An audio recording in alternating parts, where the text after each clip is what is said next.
कहानी की शुरुआत में एक सोल्जर के ग्रुप को दिखाया जाता है जो इस वक्त घने जंगल से होकर गुजर रहे थे। लेकिन इनमें से एक सोल्जर ऐसा भी था जो बिल्कुल बहरा था, जिसकी वजह से उसे कोई भी आवाज़ सुनाई नहीं देती थी।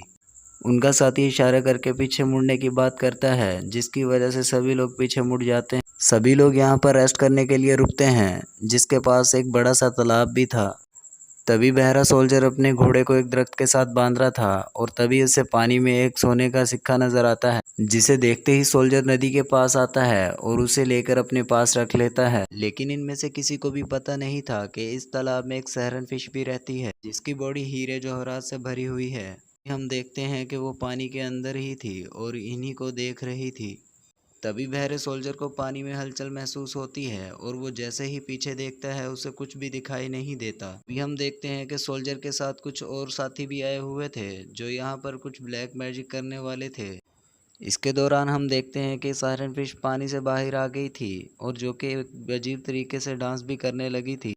इसके बाद वो जैसे ही चलाना शुरू करती है, हम देखते हैं कि सभी सोल्जर इसके वश में हो जाते हैं। इसके बाद सभी में से पानी की फिश पैदा हो जाती है। इसके बाद हम देखते हैं कि सायरन फिश पानी के ऊपर अजीब तरीके से डांस करना शुरू कर देती है। लेकिन अभी उसके चिल्लाने की आवाज़ सुनकर सभी सोल्जर बहुत एग्रेसिव हो गए थे और कुछ सोल्जर तो एक झटके में ही मारे जाते हैं। अभी जो सोल्जर जिंदा थे उनमें सायरन फिश का अट्रैक्शन भी आ गया था। लेकिन इसके बाद किसी भी सोल्जर को होश नहीं होता, जिसकी वजह से सभी सोल्जर एक दूसरे को मारकर सायरन फिश की तरफ जाने लगते हैं। लेकिन सायरन फिश अपनी खतरनाक आवाजें निकालती रहती है और पानी के बीच पीछे की ओर जाने लगती है। तभी बहरा सोल्जर इन सब की हरकत को देखता है, लेकिन शुरुआत में उसे कुछ भी समझ नहीं आ रहा था। लेकिन तभी सभी सोल्जर एक दूसरे को बुरी तरीके से मारने लगे थे और पानी के अंदर अंदर की तरफ जाने लगे थे। और तभी बहरे सोल्जर की नज़र सायरन फिश पर जाती है, जिसके बाद वो काफ़ी डर जाता है। लेकिन इस बहरे सोल्जर को सायरन फिश की कोई भी आवाज़ सुनाई नहीं दे रही थी, जिसकी वजह से इस पर उसका कोई भी असर नहीं हो रहा था। और दूसरी तरफ जितने ही सोल्जर्स को उसकी आवाज़ें सुनाई देती जा रही थी, वो उसकी अट्रैक्शन की वजह से पानी के अंदर जाते जा रहे थे। सबके सब सोल्जर पानी के अंदर डूबने लगते हैं, जिसकी वजह से कोई भी जिंदा नहीं बच पाता और वो सभी पानी के अंदर चले जाते हैं। तभी सायरन फिश की नज़र उस बहरे सोल्जर पर पड़ती है, जिसके बाद वो बहुत सी आवाज़ें निकालना शुरू कर देती है। लेकिन बहरे सोल्जर पर उसकी आवाज़ का कोई असर नहीं हो रहा था, जिसे देखकर सायरन फिश हैरान हो जाती है और उसके बाद वो फिर से कोशिश करने लगती है। लेकिन उसके बावजूद भी इस बहरे सोल्जर पर कोई भी असर नहीं हो रहा था। इसकी वजह से सायरन फिश बहुत ज़्यादा डर जाती है। उसे लगता है कि उसे कुछ हो गया था, जिसकी वजह से वो बहुत ज़्यादा परेशान हो जाती है। लेकिन बहरा सोल्जर अब काफी डर गया था। तभी सायरन फिश पानी से बाहर आती है और उसकी तरफ देखने लगती है, क्योंकि अब सायरन फिश इसकी तरफ अट्रैक्ट हो गई थी। सायरन फिश अभी इससे पाना चाहती है, लेकिन तभी बहरा सोल्जर वहां से भागना शुरू कर देता है। ऐसा खतरनाक नज़ारा देखने के बाद इसकी हालत बहुत ज़्यादा ख़राब हो गई थी। लेकिन तभी भागने के दौरान वो एक पेड़ से टकरा के गिर जाता है। अब कुछ समय के बाद इसे होश आता है और सोल्जर किसी तरह से खड़ा होता है। अब भागने की वजह से काफ़ी वो थक चुका था और वो चादर लेता है और वहीं पेड़ के किनारे पे सो जाता है। अभी कुछ देर के बाद काफ़ी अंधेरा हो जाता है और सोल्जर को गहरी नींद आ जाती है। तभी सायरन फिश पानी से बाहर आ जाती है और वो बहरे सोल्जर के पास आ जाती है। तभी हम देखते हैं कि सायरन फिश में बहरे सोल्जर को पाने की गजब चाहत आ गई थी। तभी सायरन फिश इस सोल्जर के साथ ही सो जाती है, लेकिन बहरे सोल्जर को इस बात का कोई भी अंदाज़ा नहीं था। इसके बाद सुबह हो जाती है, लेकिन तभी ही बहरे सोल्जर की आंख खुल जाती है और तभी हम देखते हैं कि सायरन फिश अभी भी उस बहरे सोल्जर के साथ सोई हुई थी।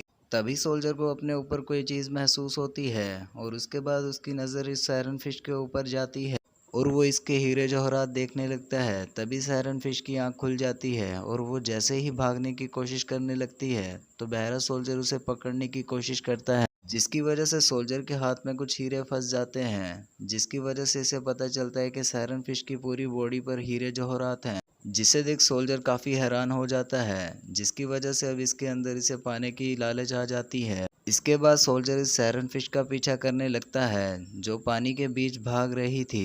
इसके बाद सायरन फिश एक झरने के ऊपर आ जाती है। ये देख सोल्जर भी उस किनारे पर आ जाता है और दोनों एक दूसरे को देखने लगते हैं। सोल्जर अपनी तलवार यहीं पर रखकर सायरन फिश की तरफ जाने लगता है, जिसे देख सायरन फिश को लगता है कि यह सोल्जर भी उससे प्यार करने लगा है।